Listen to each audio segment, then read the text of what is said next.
Belanda datang tahun 1641, kita ucap terima kasihlah kepada saudara-saudara kita dari Makassar, Bugis. Orang Bugis yang banyak menolong kita. Maka dicatatkan dengan tinta emas dalam sejarah negara. Muncullah satu orang pahlawan terbilang, marhum Raja Haji Fi Sabilillah Ibni Daing Celak, yang digelarkan marhum Teluk Ketapang.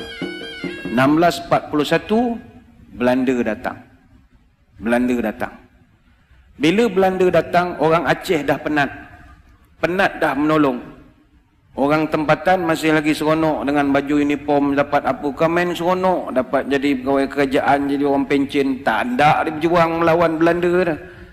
Belanda datang tahun 1641, kita ucap terima kasihlah kepada saudara-saudara kita dari Makassar, Bugis.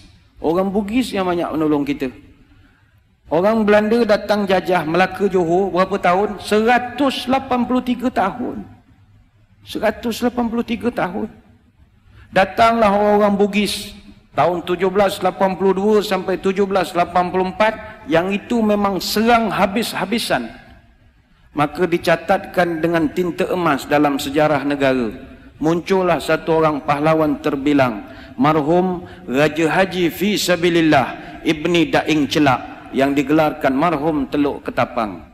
Bagi tuan-tuan di Selangor, kena kenangkan marhum Raja Haji Fisabilillah.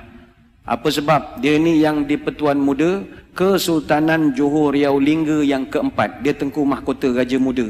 Dan dialah abang kepada Sultan Selangor yang pertama. Sultan Selangor yang pertama namanya Raja Lumu bin Daing Celak. Raja Lumu ni ditabalkan dengan nama Sultan Salahuddin Shah, memerintah Selangor 1745 sampai 1778. Kenapa adik dia yang jadi raja? Abangnya mangkat awal. Kenapa abangnya mangkat awal? Mangkat di Kota Melaka 19 Jun tahun 1784.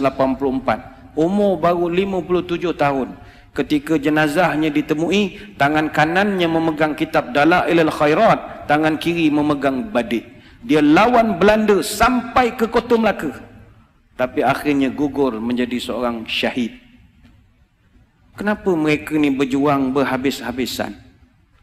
Nak pastikan orang putih, jangan kau nak tukar agama cucu cicit aku. Itu aja. Itu dia dari Makassar, apa kena mengena dengan Melaka? Ukhuwah Islamiyah.